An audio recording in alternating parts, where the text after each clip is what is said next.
The Icons of Real Estate Podcast. Are you ready to learn the proven money-making secrets from top-producing icon agents? Ready to skyrocket your business? This podcast is for you. Tune in every week and find out how to implement proven strategies to 10 times your business.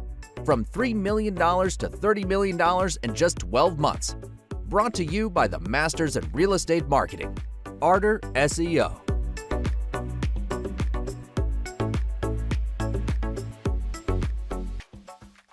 Welcome to the Icons of Real Estate. I'm Tim Calloway. We have a very special guest for you today from Miami, Florida, Ignacio Villanueva. How are you, Ignacio?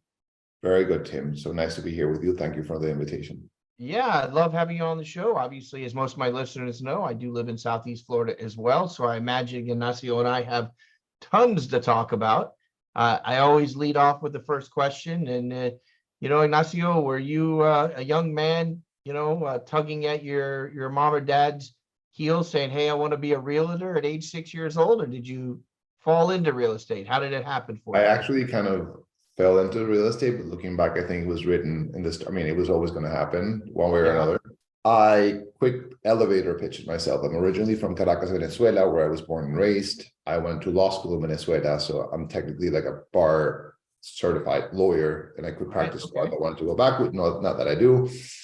Moved to New York, spent 9 years in New York. I had a 10-year plus career in marketing communications. I got a master's from NYU in marketing communications as well. And real estate has always been something that I've loved. I mean, ever since I moved to New York, right off the bat, I was always kind of looking at listings. I bought my first apartment very early on. I can say that I've never rented in my life. I've been lucky enough to be able to have some savings to put into a down payment. And from very early on, I bought my first apartment in New York. And the way that I fell into my career in real estate is I was working in American Express in New York in 2000, and I want to say it's 2013. And the company was going through a massive restructuring. At the time, I had a contract with the company. I was a full-time employee. And people know that when you work corporate, if you're a contractor, you're going through a restructuring, you're most likely the first one to get let go. And I said, I need something to fall back on. Things were turning around in Florida after the big recession of 2008, 2009. There was still a lot of inventory available. And, being from Latin America, we came to Miami very often, and we came down here, my wife and I, and we bought some investment property. And that's kind of how I got my feet wet. And then in a couple of trips we bought a couple of apartments and we became landlords. And then we were here for a wedding, and I knew Miami was in the cards, and we bought a house. It was literally, I was here for a wedding. My wife was working out of her Miami office. I was taking some time off. I went to see open houses. I walk into a house, fall in love with it. And I called my wife, like, take your lunch break. You got to come see this. She walks in. She's like, what am I seeing? I'm like, it's this beautiful house from the 20s. Do you like it? She's like, yes. I'm like, let's put in an offer. And she's like, you're completely out of your mind. We live, we work in New York. We have an apartment in New York. I'm like, we're going to end up here anyway. And it's a great deal. I saw value there. I mean, the market was turning around. It was also within an area that was quickly getting gentrified. And we pulled the trigger, and we bought the house. We were able to negotiate both of our jobs to move down to Miami and keep our New York jobs way before that was a thing. This is 2013, 2014. And the first thing that I did when I landed in Miami with American Express as my employers, I got my license. And I started that investment property that we had bought. It was 3 or 4 apartments. I sold them, and I started buying things for fix and flip. And I started always having like a pet project in real estate on the side. And I got my license. I always say I was my number one client. And most of my screw ups, I did it with my own money, with me, which was great. But I always talk about real estate. People that know me know that's my passion. And a lot of my friends and family members started saying, we want your eyes to represent us as our buyer's agent, because we want you as an investor to be who's leading us. Where do you see value? And that's eventually how the realty part came about. It started snowballing. And to the point that 2017, I quit my corporate job, in theory, to focus on development and flipping. But the reality was that the realty part came so much more natural, and it was so organic that eventually I'm like, I need to start promoting myself more, because I was doing more reactively than proactively. But then I said, like, you know what? I need to proactively do that. And Yeah, you definitely have the temperament and it seems as though the personality for it, and back that up with the passion for real estate itself. That's a win-win, right? My wife also always jokes, like my dad's also very big on real estate, and it's something that we've shared growing up. I mean, the whole idea of like, looking at properties wherever we go when we're traveling. He did it on his own. We traveled together. We would enjoy going out on real estate tours of whatever city we're visiting, regardless of if it was a reality or a true interest in buying something, just going out and Right. seeing things and getting a sense of price. But when we were living in New York, my first year married, my whole family went out to Turks and Caicos in January to spend the New Year's. And day number 3, I tell my dad, let's go out see houses. And my wife's like, what the hell are you doing? We have 1 week of sun a year. We live in New York. We're going back to a miserable winter. You want to go see houses? I want to go to the beach. And funny enough, that tour became my parents ended up purchasing an investment property, like a piece of dirt in Turks and Caicos that got developed. And it's now a very successful investment property that they own. Oh, wow. So Funny that's how how those much I things love it. are. I was going back to winter, had a week in Turks and Caicos, and decided to go out and see real estate. There you go. That is a passion there. That's for sure. That's for Yeah. sure. So we talked about how you got started. I think is a wonderful story, and I do like the story about you and your father going to look together. I as I mentioned pre-show, I have a son that is in Orlando that just recently married, and we probably spend more time just looking at homes, not so much, hey son, let's find a home, you start a family, which there's a part of that to it, right? But it's just like almost when we get back, we debate about homes, what's a better type of home, what people really look for, and everybody's different. But it's fun to have that in common, and have that experience together. I think is wonderful. So, are you a solopreneur or do you have a team? I am a solopreneur. I mean, I've grown my business considerably over the past couple of years. I mean, I'm sure doing this real estate since after the pandemic went like an overdrive, especially in South Florida. I mean, Miami, Broward, and Palm Beach counties have gotten a good share of what I call domestic relocation, people from high tax states looking for, a change of their lifestyle and lower taxes. Taxes, yeah. And I've kind of, the tide has risen for all of us to do this. And I've realized that I love selling and I love the interaction with people and I love helping people and working with both buyers and sellers. I mean, I do 50-50. haven't focused my niche on any one side because Very nice. I can better serve sellers if I've worked with buyers because I know what the other side is looking for and thinking about, and vice versa. It makes me a better negotiator. It makes me a better equipped to actually help my clients. But I also enjoy both sides of the transaction very much. So it's actually, I like being out there. And I think when you do have a team, what I fear perhaps is it's more about as much people management and your team management as it is probably about selling. And in this point of my career, I want to keep selling. I don't discard that down the road, I might grow a team or a specific type of team. But as of right now, it's just me. That's fantastic. Yeah, more for you and more activity. If you enjoy the activity, it doesn't matter. A lot of people just aspire to run a team. There wasn't necessarily the passion for real estate. It was like, this is my opportunity to be a entrepreneur, and these are my employees. And that's just how, some for everybody. I think there are many tried and true ways of things that have proven to be the best route to take when you're in real estate, and growing a team might be one of them. When you've maxed out on, we all have 24 hours a day and you can only do as much. Yeah. So if you have enough leads and if you have enough people and you're pushing business away, the obvious thing would be to just kind of like get someone under you to take care of that business that you not be able to focus on. I've tried to just take a different route, and I'm trying to just kind of constantly increase my price point. So same volume, but at a higher price point, which means a growth in the economics. It could get to a point. I mean, I have some people that I collaborate with that help me with certain type of leads that I'm not working on, but I wouldn't necessarily call it that I have an actual team. That's fantastic. Yeah. I mean, yeah, you always have to have somebody to do paperwork and things like that, but they're probably off site, and that's fine too. Yeah, exactly. So let's talk about, let's say I came down to Miami, which I do 3-4 times a month at different times. And we were just having coffee and we're talking. What are some of the things on a day-to-day? Now, it could be utopia for you. I mean, you may not have any issues that you deal with. We all deal with some sort of issue from time to time. And that's the key word, time. That's probably one of the number one issues. But what in Ignacio's world, something that he would like to see done a little bit better? You know, is it more time with family, sell more homes, maybe not sell as many homes? What might there be in your life you'd like to see a little change in that maybe Tim could help with? In my life, definitely. In your business, like your professional, like I don't need to know, hey, I'd like to do more fishing, Tim, but No, I think, listen, I think the hardest time for me, one of the hardest things for me, and arguably sometimes for my family, of being, as you say, an solopreneur or an entrepreneur and being in this business is basically having clear guardrails and lines about time, not only time constraints, but the time that I spend with my family. I mean, this is a 24/7 job. This is a job that it's very time sensitive in the sense that when you're looking for something, if it's a very competitive market, if something hits a market on a Sunday morning and I have a buyer that's ready to buy, especially with the market that we're coming from, I would run out of bed and just grab a client and we have to go see this now.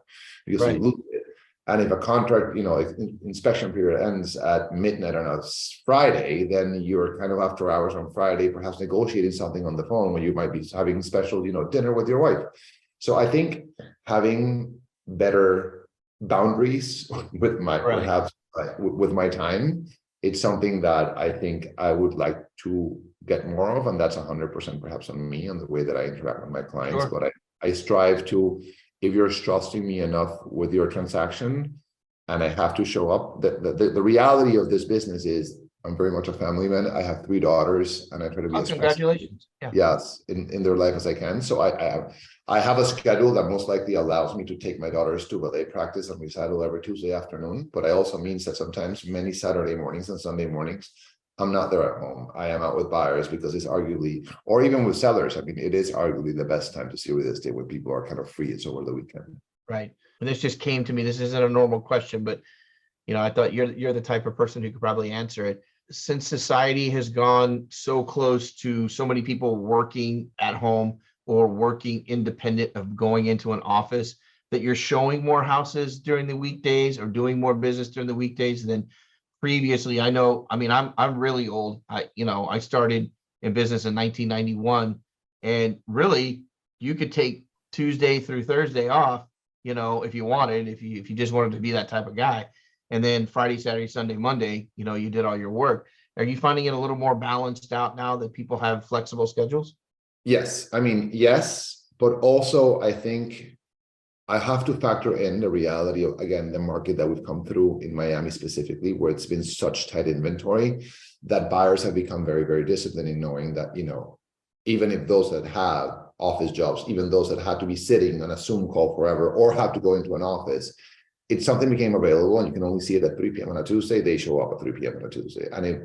And I'm getting calls of, when I'm on the listing side, my clients starting to see this, tell me what's your next availability and we will make it work. So I'm seeing more flexibility. I mean, it also depends on the motivation of the buyer, but yes, I'm seeing people a lot more willing to do a showing at a time that historically perhaps, people were sitting at a desk in an office and you can't get out. Perhaps, either if within the couple, one of the two had more flexibility, but didn't work. I was used to seeing before perhaps the pandemic, more showings with people and a wife that took a video, and then that meant a follow-up showing with the spouse, or the husband came and the wife came later.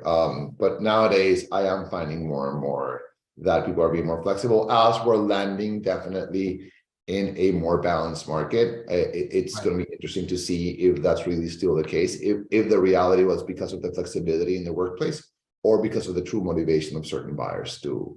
Well, that's true. That's a good point.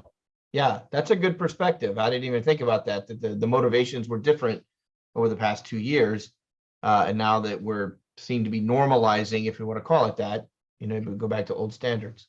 Also, Miami is, I mean, what's blown this market out of the water has what I mentioned earlier. It's like the domestic relocation. Those buyers who are relocating to Miami domestically, not internationally, but they're coming. A lot of California, a lot of New York, Illinois, New Jersey, Illinois. yeah, the tri-state area with the move from Citadel down to Miami, you're seeing a lot of Illinois, you're seeing a lot of California, both San Francisco and LA, quite surprising. And what happens is that buyer has a very different dynamic that the local buyer that's making a lateral move or upsizing or downsizing. If you're a local buyer here every day of the week, Monday through Sunday, and you'll go when you can. But those out-of-town buyers have a process that I've seen the way they work. I mean, if you're an out-of-town buyer, you fly in for a week or for over 3 days, and you pack your agenda. If it's a priority to buy a home, is showing. If you have to go in a city like Miami that's not pedestrian, spread out and very different pockets and understand the traffic patterns, there's always like the first go out with them when I'm working with those buyers is kind of education, because like this is Coconut Grove and this is Coral Gables and this is Pinehurst, and it's all adjacent to each other. But in rush hour, you might not be that easy to get from point A to point B. Don't even show them. Just take them back to the hotel and go, see you tomorrow. Exactly. So, I mean, they first come, they do a round of recognition, they get acquainted with the different areas. The higher the price point that you go in, and I want to say roughly when you start breaking the $2 million barrier per purchase, you're going to start seeing people that are also focusing on private schools for their kids. Sure. And the process then becomes they come, they see the areas, they apply to the schools. So perhaps like the fall time, you might get a couple of visits and the phone starts ringing, but not so much. People will start getting active come late February, early March, when those acceptance letters from the private schools go out, because usually the process is, I need to know where my kids are going to land before I make a choice in what house or where I'm going to buy my home, because that's going to depend your commute on a daily basis. And with the infrastructure in Miami was not designed from an education standpoint to withstand this number of full-time year residents. Right. Private schools are very thin. So I've heard people that get 2 kids accepted and the other doesn't get accepted. And it's like, what do I do now? Right. When you have a buyer that's focusing on a public school district, they can just kind of choose the house because their kid's going to have to be accepted regardless. Right. So people come for specific visits, and then it becomes a rat race come March. I mean, I know that when those acceptance letters go out, you're going to start seeing people kind of crazy. Show me whatever you can, whenever you can. Right. I'll take anything. Yeah. Let's get a move on. Yeah. The local buyer might be a little more picky. Like I can go, They could wait too. Yes, exactly. Yeah. Yeah. That's what's your favorite area? If you don't mind me asking. I mean, not favorite. That's too difficult, but like, I was recording a reel the other day, and I got to say that I think that Miami is filled with hidden gems and wonderful areas, all with different lifestyles. I mean, it depends what your vibe is as a person. I mean, Coconut Grove is amazing. Pinecrest, you have a lot of land and great public education. Miami Beach is as hip as you can get. Right. They all have their perils. I personally, and I that's where I live, and that's the area that brought me to Miami. There's a neighborhood called Morningside, which is smack in the middle of Miami. I mean, if you take a map and you look at like what would be centric for Miami Metro, that's as centric as you can get. It's off 50th Street and Biscayne Boulevard on the bay. My house is not on the bay, but there are 14 houses on the bay, and there's a bayfront park. And I love it because of centricity. You're smack in the middle of a city that's growing so fast and is becoming so cosmopolitan. But the moment you cross that guard gate, it is gated yet not private. So there's a guard gate, but they can't deny you entrance to anyone that wants to come in. They can, because it's a public street. The moment you cross that kind of gate, you feel this little suburb. It is peaceful. It has a beautiful canopy. You know, there is a public bayfront park smack in the middle of the community that becomes like the heart of the community. Like my daughters are there playing every afternoon, and they meet kids that actually live in the neighborhood, and they become friends. So you kind of know your neighbors are the parents of your kids' friends, and you know where your kids are going. And we have a little Montessori school that's adjacent to Morningside. And when the kids go to the first day of school, most likely they know half the class, because half the class lives in the neighborhood. And you're right outside the design district, 7 minutes away from Wynwood, 11 minutes away from the airport, 10 minutes away from Miami Beach. I mean, it is so centric, and but it's very suburban. So that's definitely my soft spot. All right, now everybody's gonna. You just drove the price of your home up just like that. Hopefully so. Hey, call me. Listen, I'm the agent I've sold the most Morningside over the past 2 years. That's fantastic. Both on the buy side, on the sell side, and on the aggregate. So you should be the person in your neighborhood representing everybody. I always say I want to be friends with my clients. You know, I'm I'm helping them make the biggest decision they'll probably ever, one of the biggest decisions they'll ever make. So I definitely want a friend, not an enemy, helping me with that. That's for Yeah. sure. And Yeah, that's a challenge here in Miami because everyone and their mother has a license in Miami to I sell know. real estate. And you're competing sometimes like people like, oh, we want to work with you, but my My cousin is cousin. Yeah. license, or Yeah. he's giving us a rebate. And you get into this very uncomfortable situations where, well, we want your knowledge, but we're not going to be working with you. So what do you think about this? What should I do with this contract? I'm like, who's representing you? Not out of spite, but the reality is, if you're Right. trusting someone enough to represent you, or you just want to see the commission back, then you should leave that person be in the driver's seat. Yeah, I agree. I mean, you get what you pay for. I mean, I know that's an old adage, but I think I have learned not to use family when I talk about, because there's so many family members that have licenses and things like that, that I would always recommend that use your family for a referral. Like use your family to say, who's a good agent that we're not related to? And they always get offended because I'm your family. But it's so hard to distance yourself, and it's so hard to excommunicate yourself from the reality of what's going on. I just find it difficult to work with family. Maybe it's me. I don't know. I mean, it depends on the situation. I've had a Yeah, I wonderful guess so. experience working with Yeah. my family, both my immediate like blood related relatives and in-laws. And I've had some unfortunate situations working with them as well. I think when I'm in that position, I'm not your cousin, I'm your agent, and I want to be as cold-headed as advising you. And I try to use that trust that we have to just say, like, do you want me to tell me what you're asking, give you the answer to what you're asking, or do you want me to tell you what you want to hear?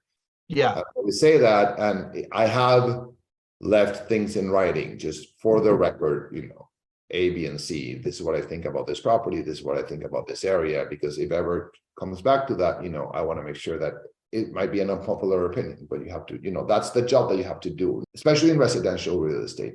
There's a lot of emotions attached. Either you're doing the buyer or the seller. I mean, if it's a seller, they're selling their home. There's a place that they've had memories where they raised their children, perhaps, or they had their marriage, or whatever it is. It's that home is arguably the most valued possession that you hold. And when it comes to you're doing the buyer, it's a place where they're going to live, and there's a lot of emotions attached. And I think as an agent, the job is always to be as objective and cold as you can. I leave the emotions to my client, and if they want to get emotional, they can get emotional. That's perfectly fine. But I'll sit down, I'll give you numbers, I'll give you columns, when you're selling or buying, and this is my point of view, and this is where it's coming from. Yeah. Try not to get emotionally attached to the transaction. And likewise, when I'm negotiating with a counterpart, I try not to treat negotiations as war. I mean, we're working together, we're on different sides of the deal to get this deal forward. And I believe, as I say, there's always a solution that keeps everyone happy, or at least everyone equally unhappy in certain situations. Great. Both sides are unhappy. Exactly. I strive for the happy part, but sometimes there you go. Always. Let's all be happy. That would be great, wouldn't it?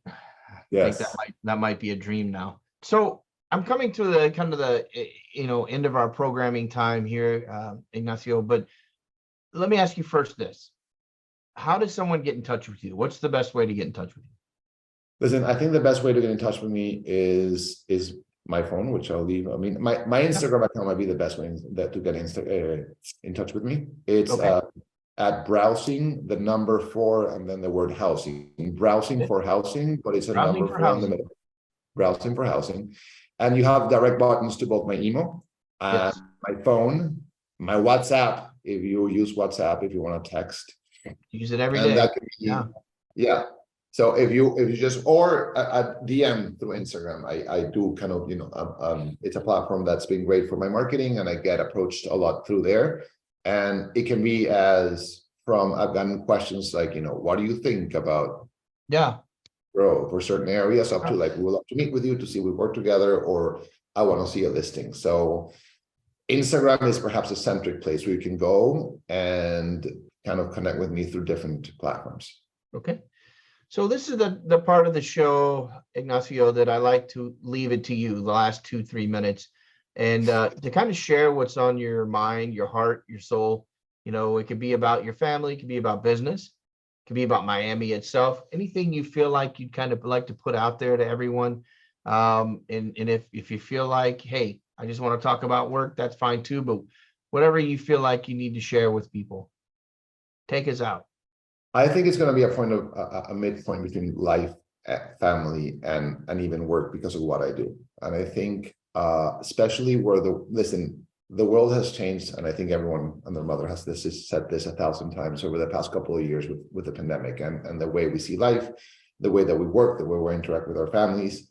And one thing that I think has become super important is a comfortable home where you feel at home, a place where you go at the end of every work day if you have to go into work in an office, or out of where you work, but you also interact with your family, with your kids, with your spouse, where you take your friends, you host.